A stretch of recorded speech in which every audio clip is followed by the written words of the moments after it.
تكلم، عبر عن الجمال اللي تشوفه بالناس اللي حواليك، امدح اللي يستحق، خلي اللي يشوفك يتمنى يصير مثلك، خلك بشوش، اقبل مثل التباشير في وجه الكريم، وارحل مثل التعازي على موت الشجاع. منو قال لكم ارضاء الناس غاية لا تدرك؟ اصلا لا غاية ولا هم يحزنون، انت انخلقت عشان ترضي الله. سؤال، اللي قاعد تسويه يرضي الله؟ عايش تبي بالناس؟ عيش الحياة برغبتك وبمبادئك، عش منفتح، عش منغلق، لا تعاني، اللي يحبك كيف ما كنت بيجيك، وان جاك ما انت بحاجة لشخص ثاني. إذا كنت تدقق في كل كلمة انقالت فيك، وتحاسب كل شخص أساء لك، وتنتقم من كل واحد عاداك، أقدر أقول لك أحسن الله عزاك في نفسك وصحتك. يا رجل، 9 أعشار العافية بالتغافل، ترى التغافل فيه لذة، وانشد المتغافلين، وترى التسامح ميزة السادة رفيعين المقام. اترك مسافة كافية بينك وبين الآخرين، بعض البشر ودك حدود المعرفة معهم سلام.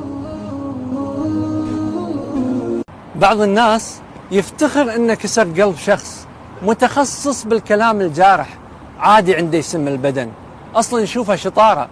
الرسول صلى الله عليه وسلم يقول: رب كلمة لا يلقي لها العبد بالا تهوي به في النار 70 خريفا.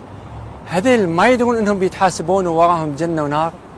لا تفتخر في كسر غيرك يا عنيد، بكره وراك حساب وعقاب وحشر. اكسر غلم، اكسر شطر، اكسر قصيد، بس انتبه في دنيتك تكسر بشر. يستفزونك عشان يطلعون أسوأ ما فيك، بعدين يقولون هذا أنت. لا يا حبيبي، هذا مو أنا، هذا اللي أنت بيه. عاملني الطيب راح أخليك تحلف إنه ماكو إنسان نفسي بالدنيا، أما تستفزني وأكون ساكت، لا، أنا نفسك عندي مشاعر. خذها قاعدة، ما راح توصل لمنتهى السعادة، استمتع باللي أنت فيه. المال مو سعادة، الحب مو سعادة، المكانة الاجتماعية مو سعادة. والله لو ما كنت سعيد من الداخل ما راح يسعدك أي شيء تحصل عليه. لا تعاتب اللي ما يسأل عليك، عاتب نفسك ليش تفكر فيه. العتاب ما يجيب نتيجة، واللي ما يحس ما راح تقدر تعطيه إحساس. لا تقول أعاتبه لأني أحبه، في قانون العلاقات العتاب مرتين، والثالثة أشوفك على خير. لما تتعب وانت تدار الناس راح تنسى نفسك، ويمكن ما تنتبه إلا بعد ما تكون خسرت أشياء وايد، ويمكن تقول عساهم يحترقون، بس عقب شنو؟ وقتك وعمرك ولحظاتك اللي ما ترجع.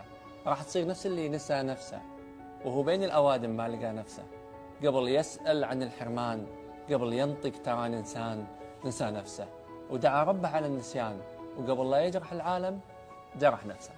الدنيا مراحل، هذا جاي وهذا راحل، اليوم انت هني باكر ما تدري وين، يعني لو فكرت فيها ترى ما تسوى. مشكلتنا لاهين والأيام تعدي، وبالنهاية راح نسلك نفس طريق اللي مشوا، اللي نسوا، وما راح تبقى غير الكلمة الطيبة والناس المحترمة.